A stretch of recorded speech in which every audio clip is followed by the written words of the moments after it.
Baik, bismillahirrahmanirrahim. Assalamualaikum warahmatullahi wabarakatuh dan salam sejahtera.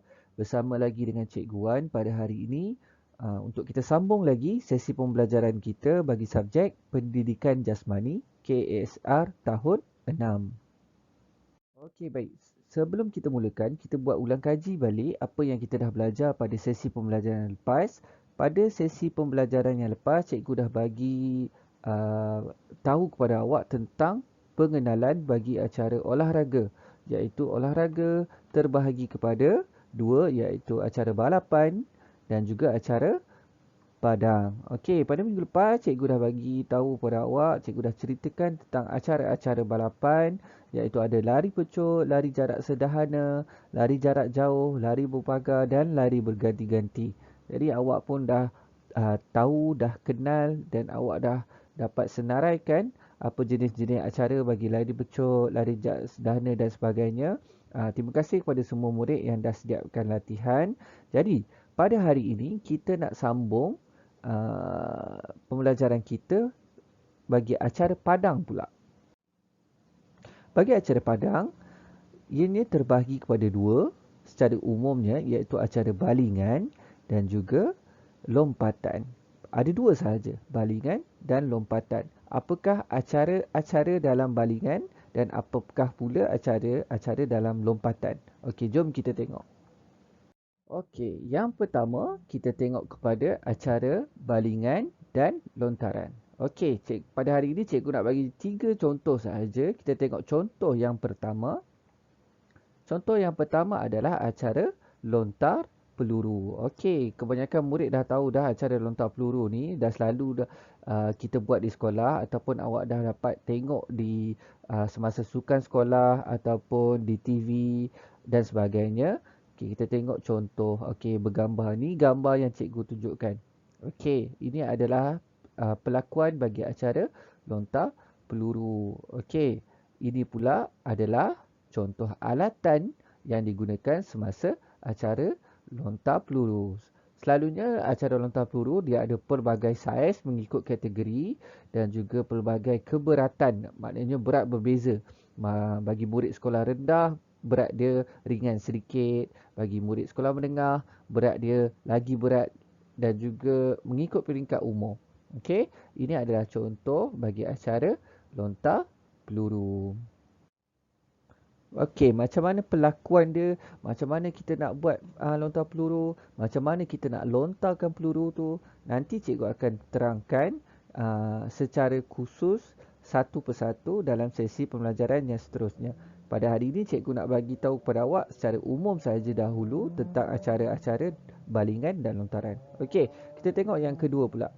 Apakah acara kedua? Acara kedua adalah lempar cakra. Lempar cakra. Lempar cakera ni berbeza dengan acara lontar peluru. Okey, ini contoh acara lempar cakera. Okey, kita tengok atlet tu. Atlet tu pegang cakera. Cakera yang berbentuk lepeh dan bulat. Okey, tengok pada gambar. Ini adalah contoh cakera. Cakera ni juga sama macam peluru. Berbeza keberatan dia, berbeza berat dia mengikut peringkat umur dan juga kategori. Okey, macam mana pelakuan dia? Nanti cikgu akan tunjukkan dalam sesi yang seterusnya. Kita tengok contoh yang seterusnya. Okey, yang seterusnya kita ada acara rejam lembing. Rejam lembing. Okey, kita tengok pada gambar. Ini adalah contoh bagi acara rejam lembing. Lembing ni pun berbeza dengan acara lontar peluru dan juga cakra. Selalunya acara lontar peluru dan cakra dia akan buat balingan ataupun lontaran dalam satu petak bulat sahaja. Lembing ni pula dia ada satu jarak di mana atlet tu boleh berlari sebelum melakukan rejaman. Okey, nanti cikgu akan tunjukkan macam mana fasa pelakuan dan juga teknik-teknik untuk acara rejam lembing. Ini pula contoh bergambar lembing tu. Lembing ni selalunya bahagian hadapan dia tajam. Sebabnya syarat wajib untuk acara balingan ataupun rejaman tu dikira adalah lembing tu terpacak ataupun meninggalkan kesan pacakan sewaktu rejaman dilakukan. Okey, jadi pada hari ini awak dah belajar 3 iaitu acara balingan. Yang pertama apa dia?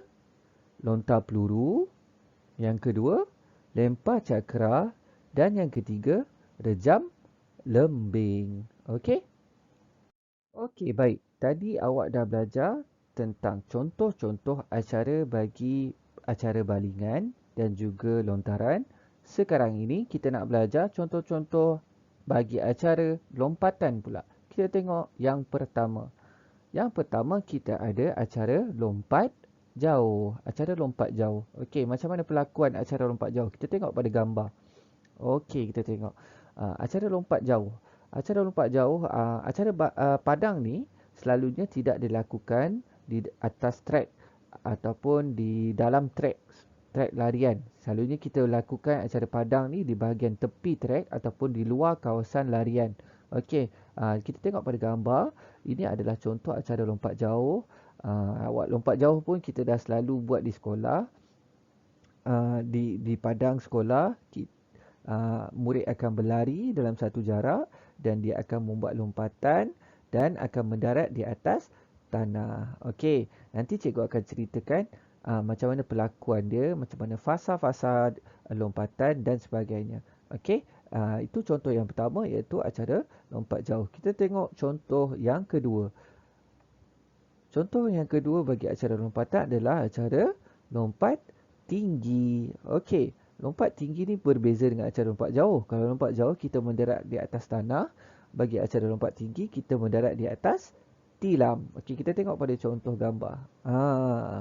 Bagi acara lompat tinggi, macam mana pelakuan dia? Pelakuan dia murid akan berlari dalam satu jarak dan kemudian dia akan melompat melepasi halangan ataupun palang yang kita telah tetapkan.